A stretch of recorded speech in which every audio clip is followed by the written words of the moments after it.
Nuclear weapons, symbols of unparalleled power and absolute destruction, have become one of the most controversial inventions in human history.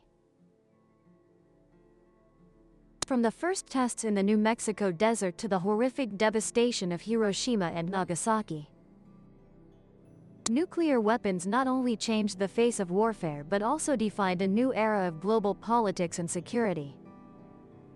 In the shadow of that power, humanity faces a great question.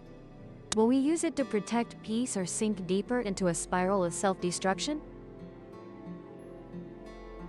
The answer is that the likelihood of a nuclear war is almost zero. So why do major powers still spend billions of dollars each year racing to research and mass-produce nuclear weapons? This leads us to reflect on a famous doctrine called mutually assured destruction, abbreviated as MAD. Let's explore it today.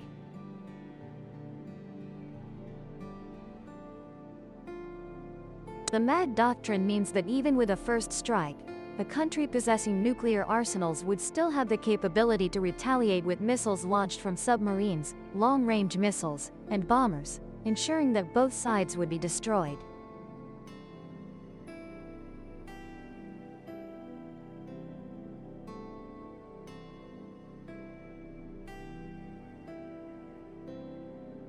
That is why in nearly 8 decades since the atomic bomb emerged, the world has not witnessed a full-scale nuclear war.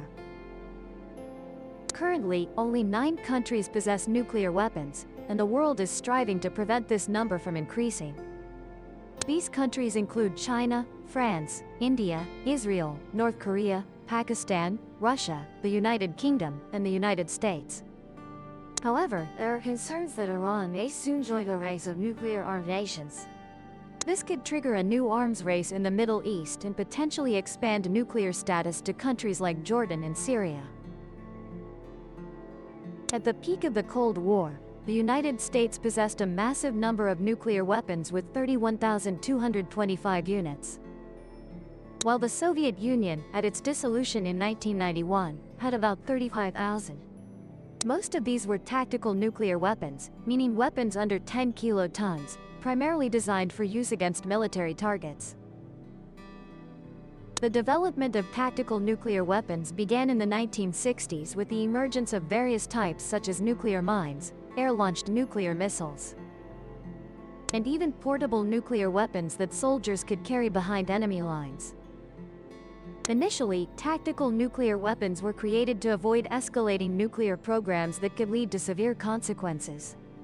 But unfortunately, their emergence sparked a new arms race with the development of thousands of tactical weapon units.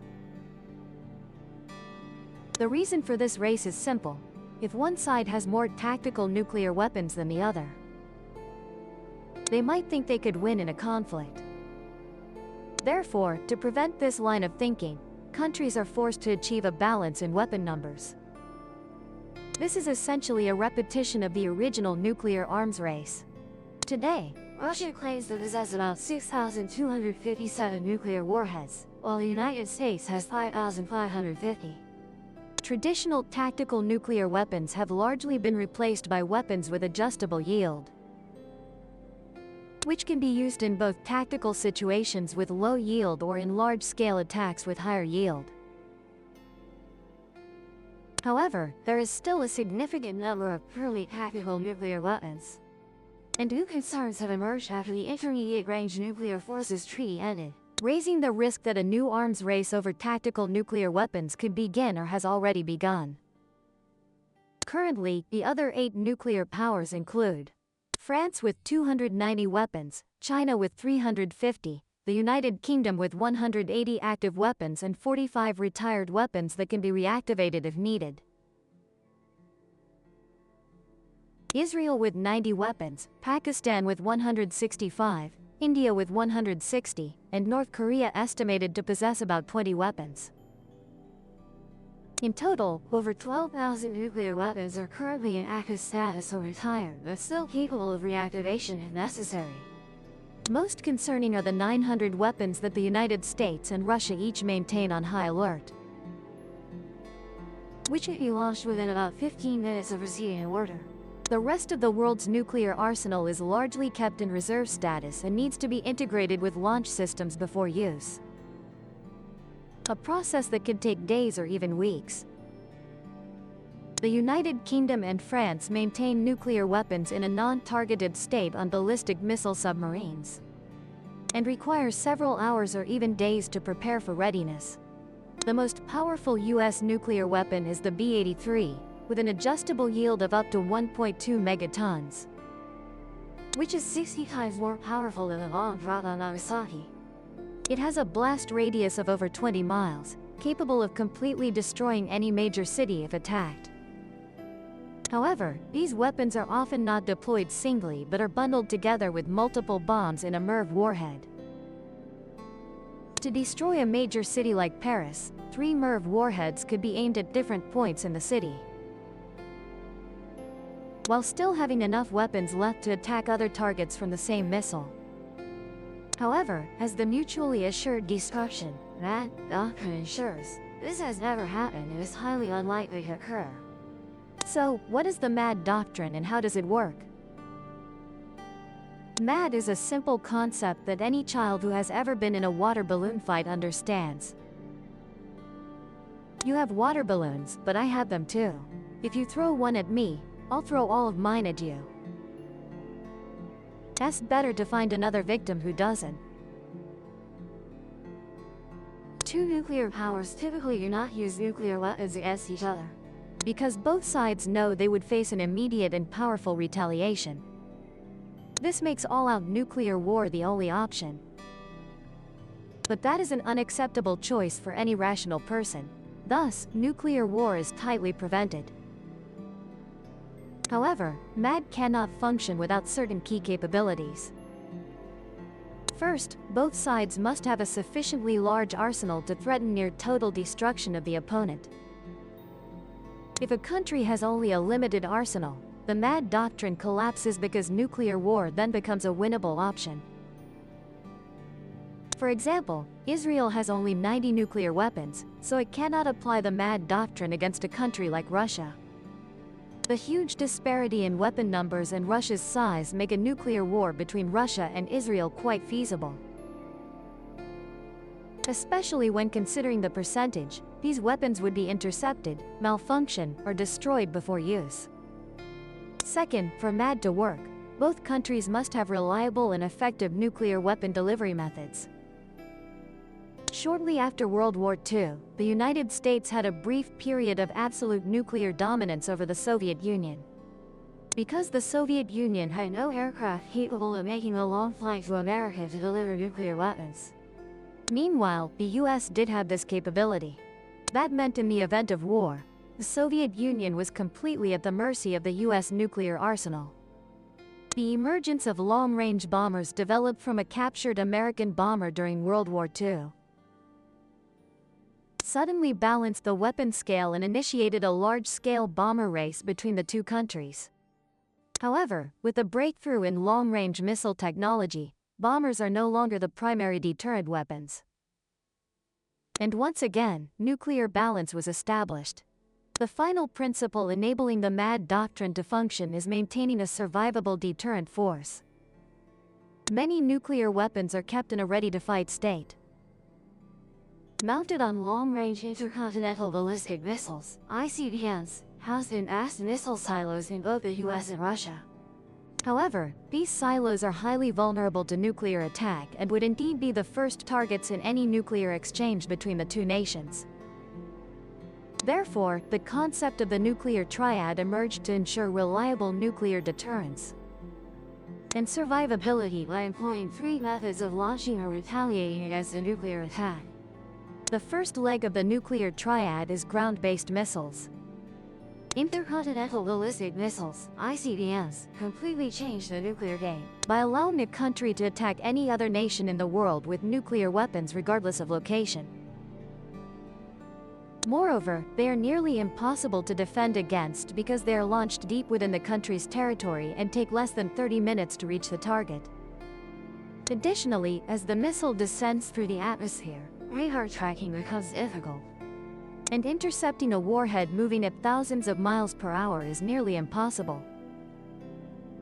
Recent advances in missile defense technology have improved radar tracking capabilities against incoming warheads.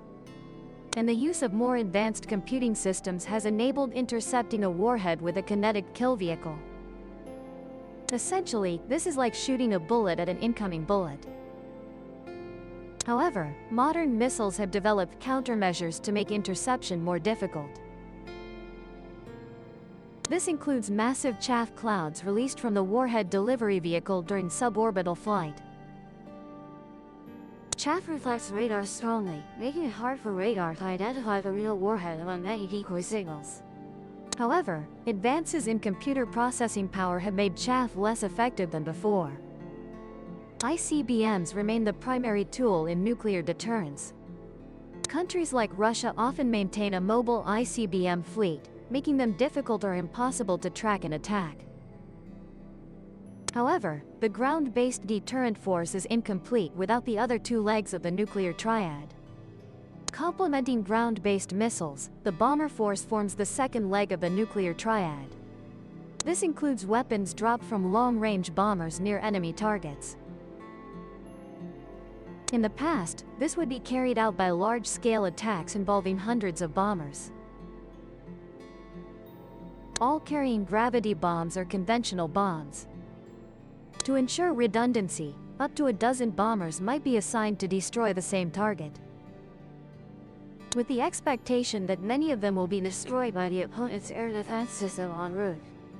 If many bombers successfully approach the target, the crews will have a long list of secondary targets to attack in order of priority, as each aircraft carries multiple incendiary bombs. A B-52 aircraft can attack up to 6 targets before being destroyed. However, modern air defense systems have reduced the effectiveness of nuclear bombers, but cannot completely neutralize them. Instead of using conventional gravity bombs, which must be dropped directly on or near the target, the bombers below carry long-range attack weapons, allowing them to merely approach enemy territory and launch a barrage of nuclear cruise missiles from beyond the range of the enemy's air defense systems. Some frontline fighter jets can destroy a few bombers, but the long distance means that most will reach their launch points. Additionally, countries have now developed stealth materials to assist missiles by minimizing radar signatures, allowing them to get closer to the target before being detected. The American B-2 bomber and the upcoming B-21 Raider use the world's most advanced stealth technology to penetrate deep into enemy airspace, enabling them to carry out precise, deadly attacks with conventional or nuclear weapons. Although the effectiveness of stealth technology will certainly decline in the coming decades due to advances in radar and computer processing, American stealth bombers and the use of long-range attack weapons still help the bomber force in the nuclear triad to continue to exist and thrive. The advantage that bombers have always had over ground-based ICBMs is their mobility. Throughout the Cold War, the US maintained a fleet of nuclear-armed bombers on high alert and patrolled near the Soviet border. In case tensions escalated, nuclear bombers would continue deterrence patrols, placing them near the enemy border, significantly reducing the time to be intercepted before attacking targets. This makes them much more survivable than ground-based ICBMs, which are extremely vulnerable in a first strike. The final part of the nuclear triad is specifically designed to avoid losing the nuclear triad in a large-scale first strike, ensuring MAD in all situations. At the end of World War II, the Germans developed a version of the V-2 ballistic missile launched from a submarine. The missile would be placed in a launch tube towed behind the submarine, allowing the Germans to get closer to England before launching, increasing accuracy and reducing the risk of interception. However, the war ended before this system could be tested. The concept of submarine-launched nuclear missiles was not forgotten by Russian and American engineers when the Cold War began.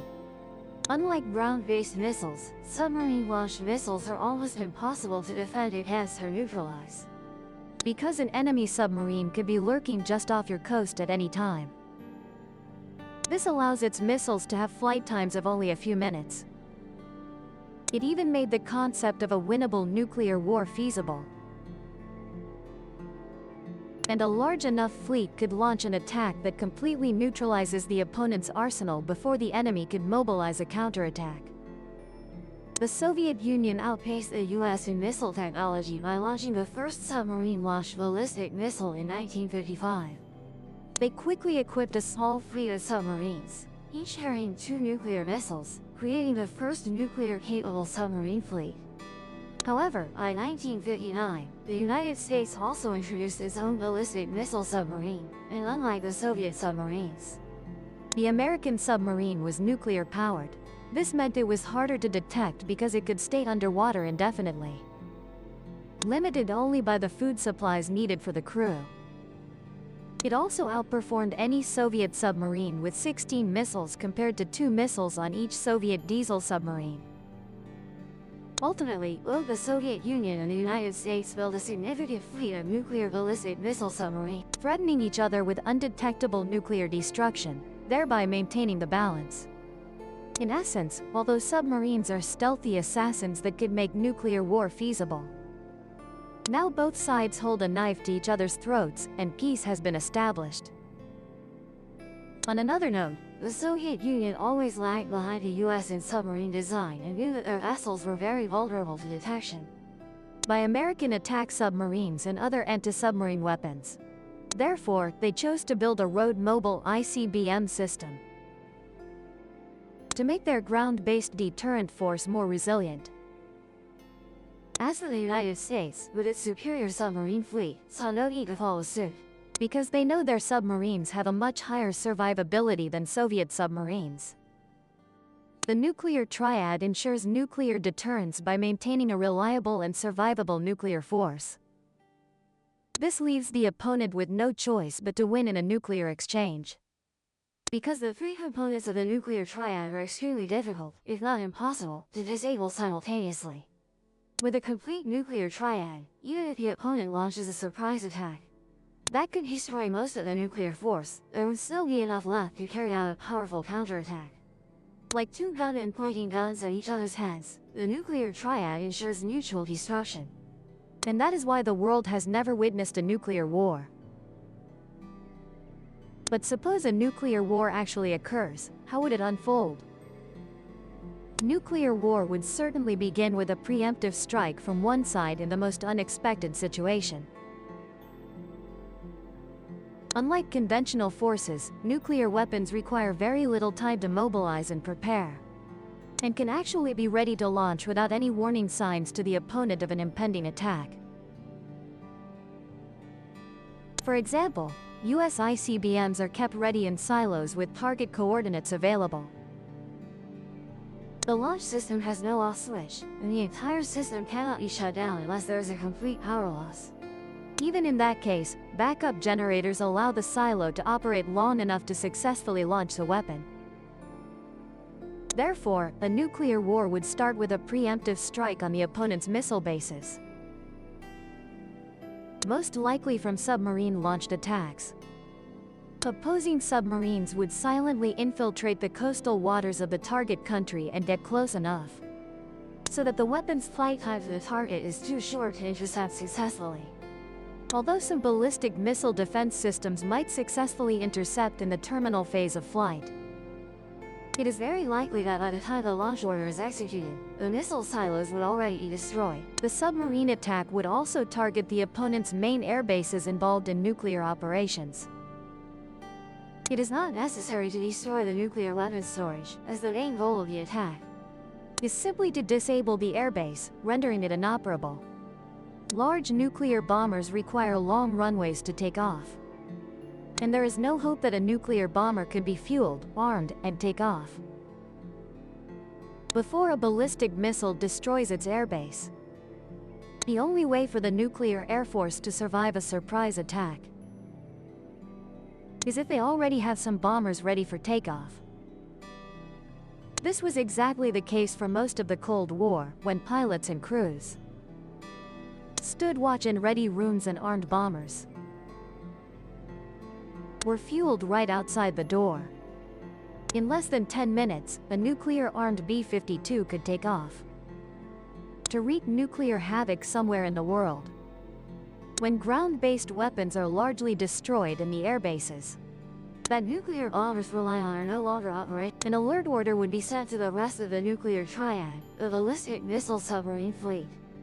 deployed in remote regions around the world. Finding one of these SSBNs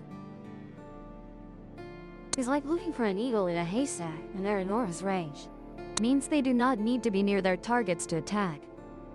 These submarine fleets alone could carry enough firepower to completely destroy even a large country like the United States or Russia, leveling all major population centers in both countries.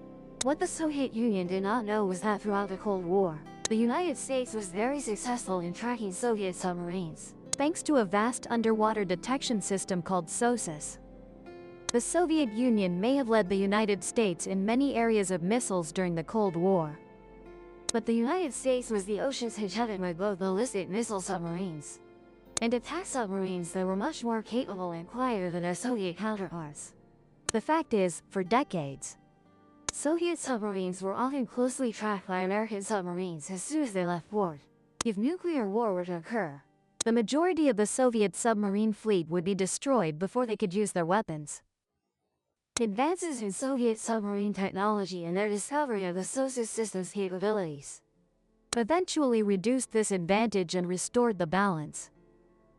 For the doctrine of mutually assured destruction, which helped maintain peace between the two nations. So, in your opinion, what is the percentage chance of a global war occurring in the future? Please leave your thoughts in the comments section below. Thank you for watching the video until the very end. Don't forget to subscribe to the Shadow_Archives channel and turn on notifications to join us in upcoming exciting. Now, goodbye for now and see you next time. Subscribe to the Shadow_Archives channel so you don't miss the next video.